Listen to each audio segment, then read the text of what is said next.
term. Ulster Unionist leader says there's some possibility of progress on arms decommissioning. The sentencing of Father Brendan Smith begins in the Circuit Criminal Court. And Dunn's Payments Tribunal told Charles Haughey lied to the tribunal 3 times.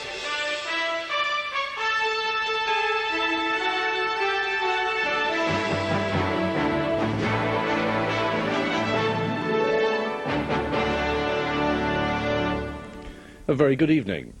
Hopes for the future of the multi-party talks are still alive after David Trimble said he wouldn't be walking out of the talks process.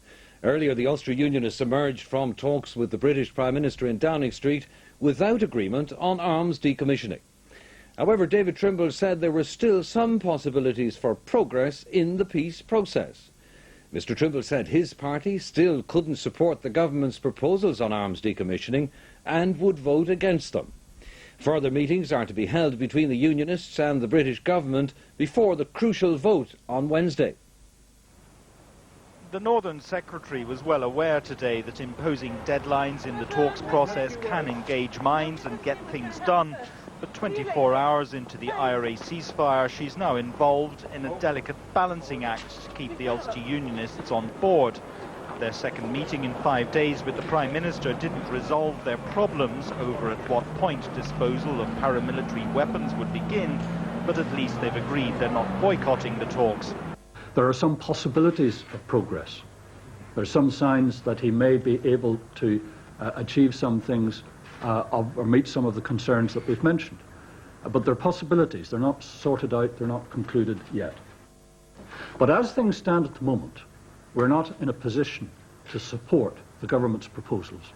And if there is no significant change between now and Wednesday, and if those proposals are put to a vote on Wednesday, then as things stand at the moment, we would not support them. But Mr. Trimble stresses voting against the decommissioning proposals on Wednesday is not necessarily the end of the line. This, however, should not mean, or may not mean, that the talks process ends. It then depends on what governments and others do. We will not shirk our responsibilities. We're not in the mode of walking out. We're there to try and achieve things. One thing is certain, though, the plan for decommissioning carefully crafted by both governments cannot now be changed to accommodate the Ulster Unionists. There is no likelihood of the change of the government's joint agreement on the decommissioning paper. That is something we've agreed with the Irish. But what we've said we'll do is go and look at a number of issues that have been raised. So the fundamentals remain the same, but I'm sure there can be some discussion around those fundamentals, which is what we'll look at. Tony Blair told David Trimble today that he wants to see paramilitary arsenals decommissioned as the talks continue and not just after a settlement is achieved.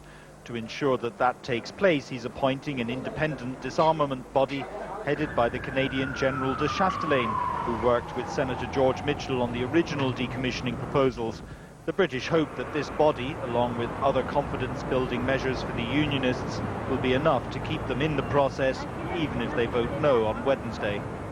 Although David Trimble was looking for more time before the proposals of the two governments on decommissioning are put to the talks participants on Wednesday, those parties who were at Castle Buildings today said they believe the vote would go ahead as planned. Now, for the first time, Sinn Féin were admitted to the offices at the Stormont complex, but within minutes of their arrival, the UK Unionists walked out of the talks and the forum.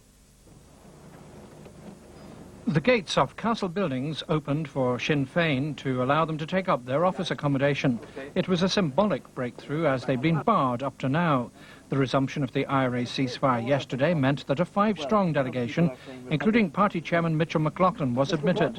They had informal discussions with the Irish delegation and the SDLP. The partitionist arrangement never worked. Why didn't it work? Because it was imposed by a previous British government. What we are talking about is the exercise of self-determination, and that's the basis, the foundation for a lasting peace. Ulster Unionists were talking to the Prime Minister in London and stayed away, as did the DUP. The UK Unionists came in only to withdraw from the talks because of the presence of Sinn Féin. But Robert McCartney will return on Wednesday to vote against the decommissioning paper of the two governments. Nothing, absolutely nothing, not the brains and blood of Constables Graham and Johnson or anything else was going to stand between the British government and its determination to resolve its differences with Sinn Féin IRA. One breakthrough has occurred. For the first time here at Castle Buildings, Republicans and Loyalists, each with links to paramilitaries, were under the same roof, although they had no contact.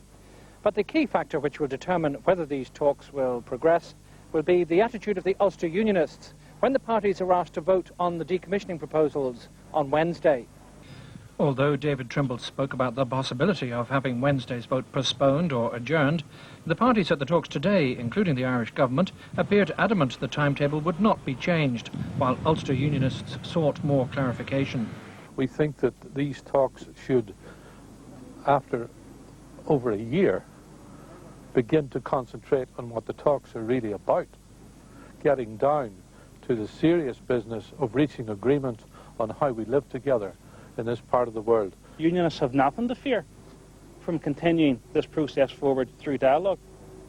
And indeed, the battle against republicanism is only now beginning, and unfortunately, a number of the contestants have already left the ring.